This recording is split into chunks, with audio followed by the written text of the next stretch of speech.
My name is Sarah Gant, and I'm a DREAMR Youth Specialist. So the DREAMR Youth Specialists are the ones that implement the 357 model. There's a couple ways to keep, as a DREAMR Specialist, to keep yourself in check and make sure that you're following the model appropriately. One thing is they set up the readiness continuum, which is a layout of the 3, 5, and 7 that helps you really define maybe where your youth would be at in the continuum or within the model structure. We also have coaching calls that we do. Coaching is a relationship that we develop with practitioners who are learning the 357 model.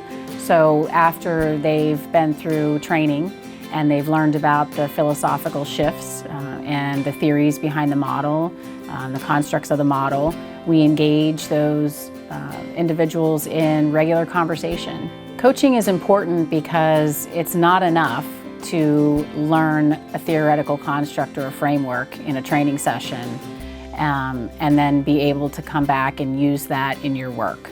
I'm Ramona Denby Brinson, and I'm a professor at the University of Nevada, Las Vegas, and I'm the lead researcher for the DREAMR project. The 357 model is relatively new, and new in the sense that before this federal demonstration it had never been measured, it had never been evaluated. And so what we did in DREAMR was to create a Fidelity system that would allow us to measure the model and then to look at the outcomes that were associated with the model. Very challenging for this model because 357 is not therapy. Even though there's therapeutic value, it's not a therapeutic model. It's also not casework. 357 is a relational approach.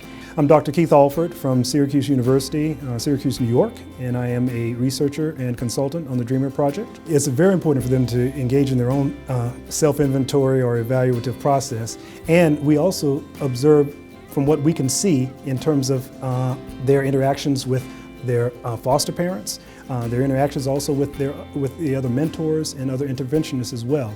My name is Efren Gomez. I'm the Senior Research Associate at the University of Nevada, Las Vegas.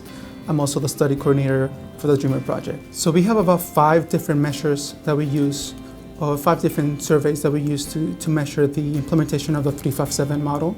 One of them is a version that is completed by the youth. Another one is completed by a caregiver, a mentor, a youth worker, and the 5th one, it's an observation measure. We try to triangulate our measurement system, and quite simply what that means is that we gather the vantage point of 3 different perspectives. So we measure the youth's perspective, the extent to which they thought the model was being implemented with them. We capture the perspective of the interventionist, the person who's delivering the services, and then we're the third party, we meaning the researchers. So we're the objective view. We observe the process, and we're looking for those behavioral attributes. We're looking for those 7 skills.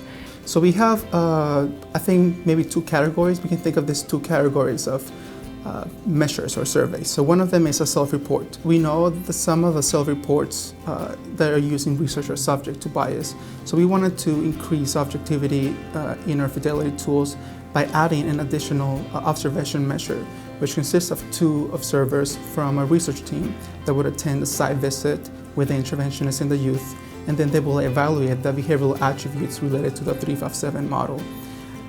This helps us to have that maybe objective, unbiased perspective about the implementation of the model.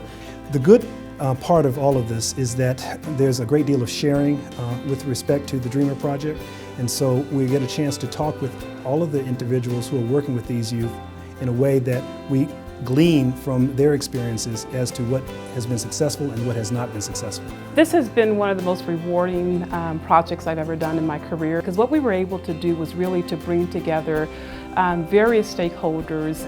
They've gone through a lot of grief and loss, and that looks different for every youth. But every youth that has gone through foster care system, you know, when you start to see that all that hard work that you put in are just showing up and continuing to just make an impact on their life and keep going for it, you start to see that impact over time.